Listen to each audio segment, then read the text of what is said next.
বাংলাদেশে অস্ত্র সরবরাহ করবে চীন ও পাকিস্তান, কপালে ভাঁজ ভারতের।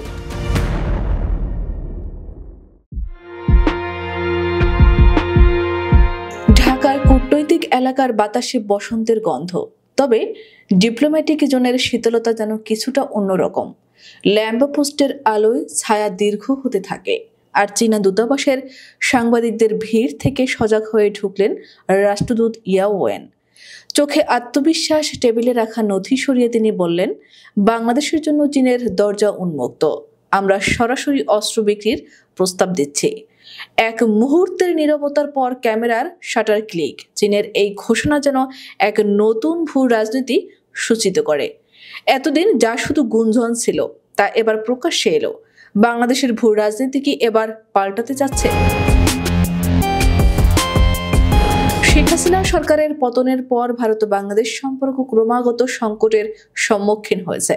সীমান্ত সংঘাত, কূটনৈতিক দূরত্ব এবং বাণিজ্য সম্পর্কের টানাপোড়েন দ্বিপাক্ষিক সম্পর্কের নতুন জটিলতা সৃষ্টি করেছে।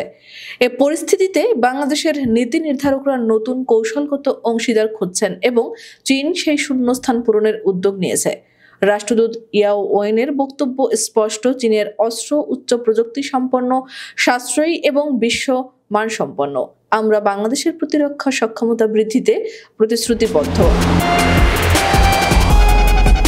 বাংলাদেশের সাথে সম্পর্কে ভাটা পড়েছে ভারতের। দেশে গণহত্যা চালিয়ে পালিয়ে যাওয়া ফ্যাসিস্ট হাসিনাকে আশ্রয় দিয়ে ভারত যে ভুল করেছে তার খেসারত দিতে হচ্ছে পদে পদে। ভারতের প্রধানমন্ত্রী নরেন্দ্র মোদীর কাছে বাংলাদেশের জনগণের চেয়েও বেশি গুরুত্বপূর্ণ হাসিনা, এটা আর বলার অপেক্ষা রাখে না। সম্প্রতি বাংলাদেশে অস্ত্র সরবরাহের ঘোষণা দিয়েছে চীন। এই খবরে যেন মাথায় হাত ভারতীয়দের। পাকিস্তান ও চীনের সাথে সীমান্ত নিয়ে ভারতের বিরোধ যুগ যুগ ধরেই চলে আসছে। বাংলাদেশের সাথেও সীমান্তে মাঝে মধ্যে উত্তেজনা ছড়ানোর অপচেষ্টায় লিপ্ত ভারত। স্বৈরাচার হাসিনা পালানোর পর থেকেই বাংলাদেশের বিভিন্ন সীমান্তে কাঁটাতারের বেড়া নির্মাণ নিয়ে বিরোধে জড়িয়ে পড়ে ভারতের সীমান্তরক্ষী বাহিনী বিএসএফ। যদিও বাংলাদেশের সীমান্তরক্ষী বাহিনী বিজিবি একটুও ছাড় দেয়নি ভারতের দাদাদের। চোখে চোখ রেখে নিজেদের জমির 1 ইঞ্চি মাটিও ছেড়ে দেয়নি ভারতকে। চাঁপাইনবাবগঞ্জ সীমান্তে দেখা যায়, কাস্তে হাতে কৃষক বিজিবির সাথে ভারতের সীমান্তের দিকে পলকহীন দৃষ্টিতে দেখছেন।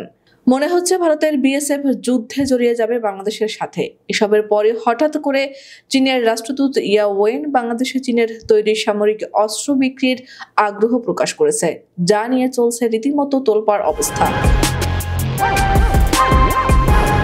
যদিও বাংলাদেশ ও চীনের মধ্যে সামরিক সম্পর্ক দীর্ঘদিনের। স্বাধীনতার পর থেকেই বাংলাদেশের সশস্ত্র বাহিনীর জন্য সমরাস্ত্র সরবরাহ করে আসছে চীন। সামরিক সরঞ্জাম রপ্তানি তাদের অর্থনীতির একটি গুরুত্বপূর্ণ অংশ। চীন বাংলাদেশকে সামরিক অস্ত্র সরবরাহে আগ্রহী হওয়ার পেছনে একাধিক কৌশলগত ও অর্থনৈতিক কারণ রয়েছে বলেও মনে করছেন বিশ্লেষকরা। চীন মূলত এমন দেশগুলোকে অস্ত্র সরবরাহ করতে চায় যারা তুলনামূলক সস্তা এবং কার্যকর অস্ত্র খুঁজছে। সেক্ষেত্রে চীন বাংলাদেশের সামরিক বাহিনীকে শক্তিশালী করার মাধ্যমে একটি নির্ভরশীল কৌশলগত অংশীদার তৈরি করতে চায়। শুধু চীনই নয়, ইউরোপের বিভিন্ন দেশ এবং তুরস্কও এখন বাংলাদেশের সমরাস্ত্র সরবরাহ করতে আগ্রহী। অপরদিকে পাকিস্তানের সাথে বাংলাদেশের সম্পর্ক ভালো হচ্ছে। পাকিস্তানের জাহাজ বাংলাদেশে এসেছে কয়েক দফা, তাও আবার বিভিন্ন পণ্য নিয়ে। এসবে এখন জ্বলছে ভারত। চীন ও পাকিস্তান ভারতের ঘোর শত্রু। বাংলাদেশের সাথে তাদের সম্পর্ক ভালো হওয়া নিয়ে বেশ উদ্বিগ্ন এখন দাদারা।